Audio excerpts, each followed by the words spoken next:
새 생명으로 기쁨을 누리게 하소서라는 제목으로 함께 은혜를 나누고자 합니다. 새 생명으로 2022년 이민년 한 해 동안 기쁜 생활을 누리게 하소서. 반갑습니다. 교회 여러분. 지리산 자락의 피정의 집처럼 자리 잡은 진주 산청교회를 떠올릴 때마다 힐링하는 느낌이 있는데, 오늘 이렇게 여러분을 뵙고 감사 성찬례를 함께 드리는 참으로 기쁩니다. 오늘은 새 생명으로 기쁜 생활을 누리게 하소서라는 제목으로 함께 은혜를 나누겠습니다. 계속되는 팬데믹으로 삶의 여유가 없어지고 우울한 사회 분위기가 지속되어 참으로 안타까운 시기를 우리 모두 보내고 있습니다. 크리스천들도 이런 분위기에서 벗어나기가 쉽지 않습니다. 그러나 우리가 믿는 창조주 하나님은 천지 만물, 자연 만물을 다스리는 전능하신 분이 아닙니까? 사랑이신 하나님은 한결같이 인류를, 여러분을, 우리를 사랑하고 계십니다. 항상 기뻐하며 쉬지 말고 기도하라. 범사에 감사하라고 말씀하십니다.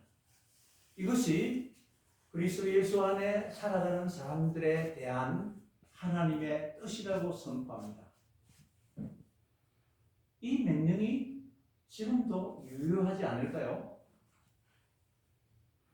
그렇다면 어떻게 하나님이 우리와 함께 계심을 믿고 새 생명을 일상 속에서 누릴 수 있을까요? 하나님은 오늘 이사야 선지자를 통해서 이제는 너를 사랑하는 나의 인이라 부르겠다. 하나님이 우리를 각자 한 사람 한 사람을 내가 사랑하는 인이라 부르겠다. 너는 야훼의 손에 들려있는 화려한 관처럼 빛나고 너의 하나님 손바닥에 놓인 왕관처럼 너는 오역거리라 하고 말씀하십니다. 하나님이 우리의 남편이, 영혼의 남편이 되어주신다고 말씀하십니다. 이 놀라운 약속의 말씀이에요. 저는 대학에서 물리학을 전공했습니다. 아시다시피 과학은 가설을 설정하고 반복되는 실험을 통해 진리를 입증합니다. 저는 의심많은 토마처럼 적어도 논리적으로 이해될 때까지 의심하고 쉽게 믿지 못하는 성향인데, 하나님은 저의 사고를 초월해 만나주셨습니다. 1980년도 8월 5 신부님들과 함께 신학원에서 성령 안에 사는 새 생활 세미나를 마치고 상주 집으로 돌아오는 고속버스를 타고 잠시 기도하는데, 환상 가운데 제가 저질렀던 모든 죄가 파노라마처럼 펼쳐졌습니다. 저 자신이 참으로 너무나 추하고 더러워서 마치 50년대 재래식 화장실에서 볼 수 있는 구석이 같이 느껴져서 몸서리를 쳤습니다. 그때 하나님은 말씀해 주셨습니다. 나는 나 야훼는 멀리서 나타내 주었다. 나는 한결같은 사랑으로 너를 사랑하여 너에게 변함없는 자비를 베풀었다는 말씀입니다. 예레미야 31장 3절 말씀입니다. 너무나 생생하여 내 마음과 영혼을 뒤흔들어 놓았습니다. 눈을 뜨면 이 말씀이 두루마리로 크게 펼쳐져서 보였습니다. 저는 보석보석 운전석 뒷좌석에 앉아서 그 말씀을 듣고 하나님은 눈물로 회개와 감사의 기도를 드리며 3시간 40분을 한순간처럼 느끼며 상주 고속버스 터미널에 도착하였습니다.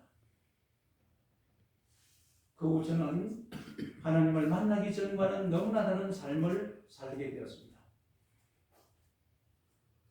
인간은 본능적으로, 사회적으로, 또 의식적으로, 무의식적으로 헤아릴 수 없이 많은 죄를 저지르고 삽니다.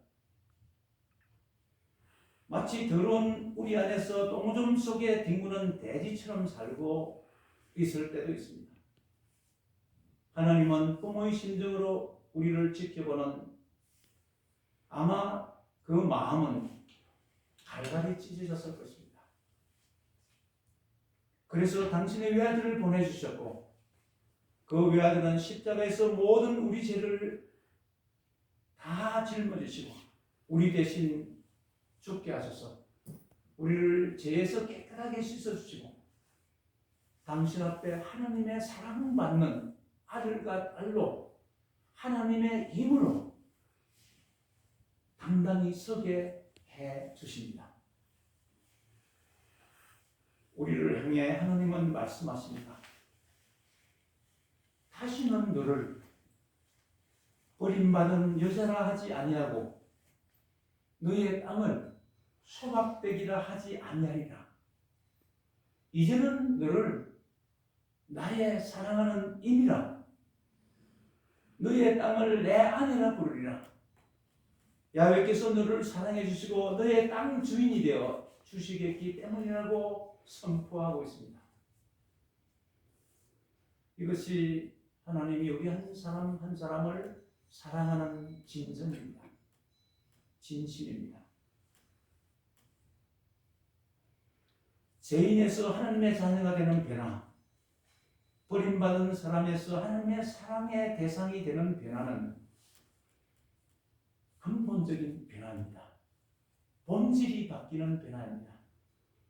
물리적인 외적 변화가 아니라 그 내용 자체가 변하는 놀라운 기적입니다. 요한복음은 물이 포도주로 바뀌는 기적을 이야기하면서 하나님의 제자로서 사는 시작점을 말해주고 있습니다. 고기잡이였던 베드로와 안드레, 요한과 야고보가 갈릴레아 가나 혼인잔치에 참석하여서 이 기적을 직접 목격하고 경험합니다. 그제야 그들은 예수를 믿게 되었다고 고백합니다. 이 일은요, 예수님이 친히 베드로와 안드레, 야고보와 요한을 부른 지 며칠 되지 않은 후였습니다. 그들은 첫 경험을 예수님이 하신 기적을 경험하고 예수가 사람으로 오신 하나님, 그들이 기다리는 메시아라는 것을 믿게 되었습니다. 불교와 유교, 무속 신앙의 집에서 자라나 대학 때 교회에 발을 들여놓은 제가 평생 하나님의 종으로 살 수 있는 힘은 바로 이 하나님을 만나서 하나님의 사랑을 경험한 것입니다. 이 사랑은 우리 안에는 없습니다. 성령 하나님이 우리와 함께 먹고 마시고 더불어 사시면서 부어주시는 사랑입니다. 이것을 아가페 사랑이라고 합니다. 조건 없는 사랑이라고 합니다. 우리는 조건 있는 사람밖에 없어요. 우리에게 잘해주는 사람에게 잘해요. 못해주는 사람은 싫어하고 하는 그런 사람밖에 없는데 주님이 우리에게 베푸시는 사랑은 조건 없는 사랑입니다. 있는 그대로를 안아주시고 용납하시고 사랑해 주시는 그 사랑입니다. 이 사랑이 새로운 삶을 살게 하는 원동력이 되었고 새 생명이 되었습니다. 사랑하는 교회 여러분, 하나님의 사랑은 지금도 현재 진행 중입니다. 예수님이 우리를 구원한 구원은 현재 완료 진행 중입니다. 이미 2000년 전에 완성하셨지만 그 결과를 지금 우리가 맛보고 누리고 즐기는 것이 예수님의 십자가의 구원 사건입니다. 누구나 십자가 밑에 나오면 예수님의 피로 우리를 정결케 해주십니다. 하나님께서 몸소 새 이름을 지어주고 사랑하는 안부해야 하고 각자의 이름을 불러주십니다. 구원의 횃불은 지금도 타오르고 있습니다. 이 놀라운 하나님의 사랑을 믿고 십자가 앞으로 나아가 구원의 은총을 누리시기를 축복합니다. 그럼 어떻게 하나님의 자녀로서 새 생명을 지속하며 기쁜 생활을 유지할 수 있을까요? 이것이 비결입니다. 성모 마리아가 종들 보고 예수님이 시키는 대로 무엇이든지 그가 시키는 대로 하리라고 명령합니다. 잔치집에 간 성모 마리아는 포도주가 떨어진 것을 알고 하인들에게 예수께서 시키는 대로 하여라 하고 명하십니다. 하인들은 예수께서 말씀하신 대로 6개의 돌 항아리마다 물을 가득히 채웁니다. 그리고 그 물을 떠서 잔치 맡은 에게 갖다 주라고 합니다. 아마 당황했을 거예요. 물을 떠다 주어서 얘 이놈아 물을 왜 뜨고 하느냐, 포도주를 가져오지 않고 그렇게 호통을 치면 예수님이 그렇게 시켜서 우리는 순종했을 뿐입니다. 그렇게 말하려고 준비했을 것입니다. 그런데 그 물을 받은 잔치 일을 주관하는 그 사람은 깜짝 놀랍니다. 맛을 보고 이 포도주가 정말 만만 값비싼 포도주라는 것을 알았습니다. 그래서 신랑을 부릅니다. 보통 잔치집에는 맛 좋은 고급질의 포도주는 먼저 내놓고 사람들이 취한 후에 덜 높은 질의 저질의 포도주를 내놓는 법인데 어떻게 이렇게 마지막까지, 예를 들면 이스라엘 사람들은 일주일 동안 주로 잔치를 해요. 일주일째 되는 날 이렇게 맛 좋은 포도주, 고질의 포도주를 내놓다니 어떻게 이럴 수가 있느냐 하고 말씀하십니다. 사랑하는 교회 여러분, 여기에 비밀이 숨어 있습니다. 주님이 시키시는 대로 할 때, 주님이 명령하신 대로 말씀하신 대로 순종할 때 믿음의 세계를, 믿음의 비밀을 경험할 수 있습니다. 주님의 말씀, 성경을 통해 하시는 하나님의 말씀에 순종할 때 하나님의 세계를 경험할 수 있습니다.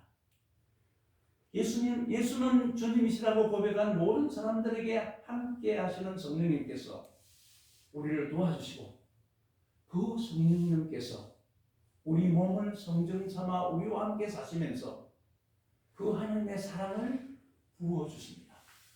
그래서 우리는 주님의 사랑으로 자신을 용서하며 사랑할 수 있고 이웃을 내 몸처럼 사랑할 수 있게 됩니다. 2000년도에 내가 비수 같은 말을, 나에게 비수 같은 말을 하고 교회를 떠난 사람이 있었습니다. 미국 교회의 떼제 기도회에 참석했더니 그가 성가대에서 찬양하고 있었습니다. 제 마음이 갑자기 뒤집혔습니다. 그 순간이 생생하게 떠올랐습니다. 은혜로운 떼제 음악과 기도 시간에 제 마음은 격렬한 전쟁이 일어났습니다. 그때 하나님이 용서하라고 말씀하십니다. 저는 대들었습니다. 못합니다. 절대 용서 못합니다. 어떻게 제가 저 사람을 용서할 수 있겠습니까? 하고 버티다가 저는 가까스로 예하였습니다. 그랬더니 하나님이 또다시 저 사람을 깨안아주라는 거예요. 미국말로 헉 해주라는 거예요.